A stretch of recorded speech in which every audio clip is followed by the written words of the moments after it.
Welcome to our YouTube channel. This is a little project that we're going to do in material science. What we want to do is forge something cool. And we are two professors who don't have very many practical skills whatsoever. I come from chemistry, I do practical chemistry. Professor Struck, who is not here right now, is a theoretical physicist, but he's a reasonably practical person. I keep looking away from the camera. What are we going to do? We're going to try to do the opposite of most YouTube channels, so we're not going to show you really cool handwork like you would see on alternative YouTube channels. We're not going to show you how to do things the best way or the easiest way. What we're going to show you, I'm going to start again, and we're not going to show you how to do things the prehistoric way, which is another choice that we could make. What we're going to do is we're going to make some metal objects using the simplest and cheapest way that we can think of, using modern equipment that we can have lying around, that normal people might have lying around. What is the simplest way we can do this? But we are going to do some forging. So what are we interested in? Well, we want to make a sword.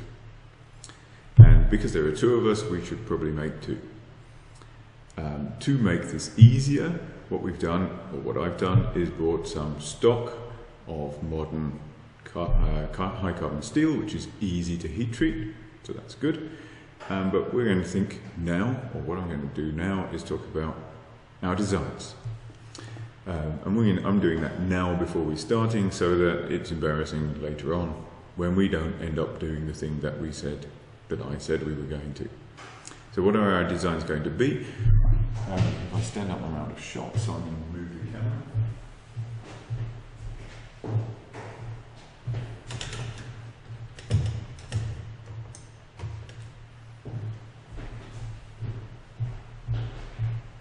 Back in the shot, that's good. So, our two swords are going to be fairly simple. We need to reduce the complexity because we don't have skills. So if we have a double-edged sword, like a Roman sword or a broadsword or a long sword or something, they are more difficult to make because we would have to grind them with the center in the center and with the angles all perfect. Having a single edge is a lot easier. So, single edge.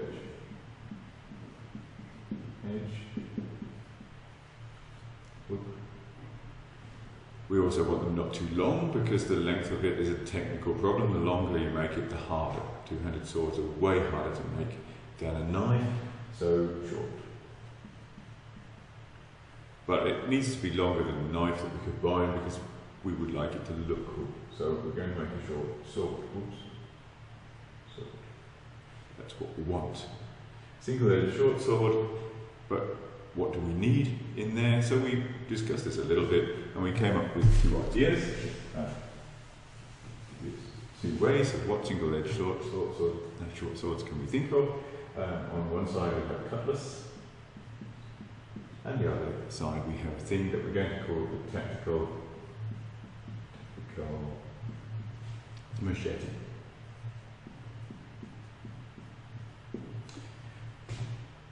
Those are going to specialise in slightly different ways. So with the cutlass we're also going to, or I am going to, alter it slightly. Cutlasses were historically mostly for cutting, but now I'm going to change this so it's also a hanger,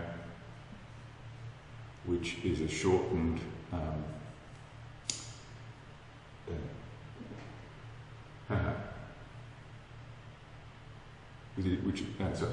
so hanger is a short saber, and a saber has slightly more function for poking with than cutlass wood, which often have fairly rounded ends. So let's start from a tactical machete. What is a machete? There are two basic forms of machete. The simplest form would be to take our bar, put some wrapping around the end of it, and sharpen it somewhere in the middle. That would make a machete that would cut wood. It would do the job. It would function as a machete perfectly well. If we go to a slightly different type style, they have a curved blade, and there's another type of handle, simple handle. If we go to a more modern type style, or depending on what you're trying to cut with them. So this would be more for cutting woody plants in the jungle maybe, and this would be more for cutting grass and having a point for doing some other tasks. This is only for cutting, chopping. How can we make that tactical? So tactical would mean that in the unlikely event that you happen to have your machete and somebody jumps out on you with a weapon and tries to murder you, how can you make that better for you? So we can do two main things. First of all, we can make sure there's a point on the end. If there's a point on the end, it means that we can both poke people and chop at them. We can make it slightly lighter than a big machete, which makes it easier to defend with and easier to poke people with it. And we can make the handle better by putting some kind of guard on it. A hand guard is a really good thing, because then if we catch the opponent on our blade, they don't end up hitting us in the hand, and if they're attacking us with some kind of kitchen knife or something, they run down the whole edge of our blade. That's not going to do them any good. Which makes the sword very similar to the cutlass, which is effectively a curved sword with typically a round big hilt. But what we're going to do, because of ease, and because we only need one type of stock to do it, we only need one type of metal to do it, we're going to make a flat thing that's more like what's called a knuckle bow, so it's flat in this direction. It has advantages and disadvantages. The advantages are that it's easier to carry, it's easier to make, it's easier to get the weapon out, it's more practical to use, it's not as good at defending your hand as a typical cutlass hand guard, which is half of a ball mostly. So what we're going to have is that kind of thing. That's our sword. And we will think, I'm not sure what we're going to do at this point, but we might well make the same handle on this one. So this one is going to look very similar. And what I want to do on this one, we're starting off in both cases with bar stock. This one I want to taper, so looking from the top. This one I want to taper towards the end, which makes it better as a sword for poking things with, because it moves the weight, the centre of mass towards the hand, so that you can fight more like a rapier with it. This one I want to keep more as a cutting item. So I want to make this not thinner towards the tip. But I also want to change two things. So this one I want to have a slight curve in, because it makes it look a little bit like a sword. Not quite as much as this. More like that. And to have, change it here, so more like straight and then slightly curved, and then point on it. And this is sharpened just at one point, and then up the top, but sharpen in both edges. Here, this region not sharp. This region here is cutting, and at the end obviously you poke stuff with.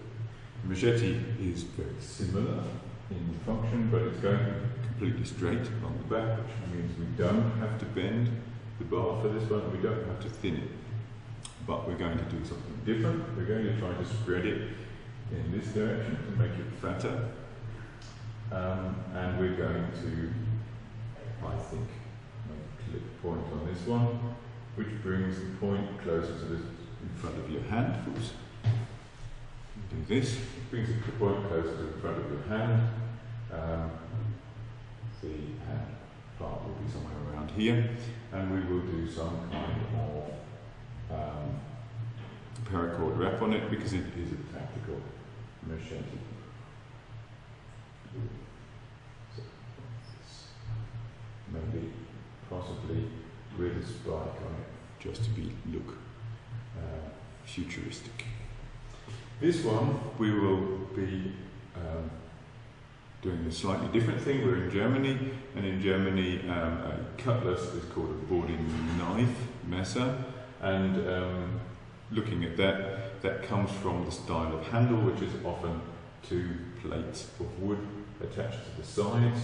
So what I want to do with this one is attach plates of wood to the side, which is not a typical sword grip, but we're allowed to do that because we're not trying to make a historical thing. We're going to attach sword plates to the side and attach them from the side with brass pins or steel pins and grind it flat. That's the idea. We will see what ratio we can get, how far we can spread this out. I don't think very much at the moment. I've got, I think, 6 or 7 millimeter thick bar, and as you heat it up it oxidizes, so we won't be able to get it much wider than it already is. So it won't be super much wider than this one. And this one we will be able to stretch a little bit longer, but also not a huge amount, because as you thin it, you lose material. It squeezes out to the side, so we'll see what happens there. That comes from not knowing how it's going to work. How are we going to attach the back?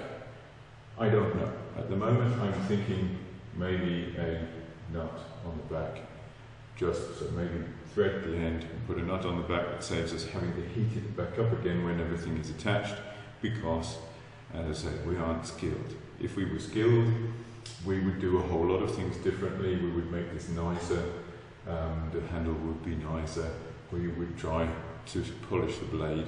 We're not going to do any of those things. We're going to beat it with a hammer. We're going to heat it up in a charcoal forge.